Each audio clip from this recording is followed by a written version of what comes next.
Political analyst Michael Geoghegan joins me now from Fort Williams Lake, British Columbia. Michael, great to have you on the program. Great to be here, and actually I'm in Victoria today. You're in Victoria. Okay, well, good to see you in Victoria.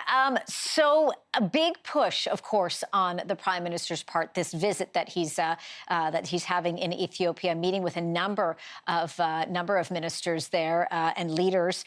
Of course, his focus being on getting that seat in the United Nations. Talk to me about that push and the importance of securing that seat. Well, certainly, especially when we're in these days where, what the United States is doing, what the President of the United States is announcing is a lot more unpredictable nowadays than it was in previous years. Mm-hmm. And Europe, of course, with its challenges with Brexit having happened and whatnot, Canada is now in a situation where, we can't just lean on the Americans. We can't just lean on our European allies. So if we're able to secure that seat on the Security Council, that gives us more heft on the international stage. So when it comes to things like, what are we going to do about the Huawei executive? What are we going to do about the Canadians that were, imprisoned by China in retaliation? Mm-hmm. We have more heft if we also have a Security Council seat than if we don't. And certainly gives us more of that independence, as you say, Michael, in terms of what our say is going to be and that sense of power. Interestingly enough, he brought with him Toronto Raptors president Masai Ujiri. And you heard there in that clip there where they were talking about, whether or not, does Masai consider himself to be a Canadian and whatnot.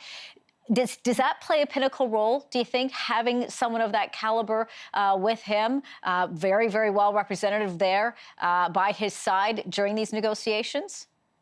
Absolutely, because, even African people that are not particularly well off, it's surprising the number of people who do have access to cell phones and do have access therefore to social media. And in fact, a lot of financial transactions are done now via cell phone in Africa rather than through banks. Mm-hmm.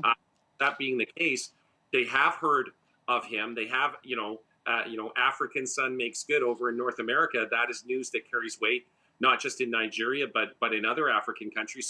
So bringing along, the equivalent of a sports rock star is very sound politics. And of course, his close ties with the youth out there and basketball programs and providing that for the youth. If Trudeau isn't able to get the support that he needs to get a seat on the UN Security Council, what's that going to mean? Well, it means we're going to have less heft internationally, and it means that one of the things, like when we're negotiating with China over, what we're going to do about this situation, as I said, with several Canadians being, what appears to be unjustly imprisoned, it just gives us one less significant card. It gives us one less ace card to play. So that being the case, then we have to lean on the Americans, right, and hope that they come through for us. So definitely having another, ace card to play would be very helpful in situations like that. Really quickly, Michael, what would this mean for Trudeau himself? He'd be leading a minority government, of course.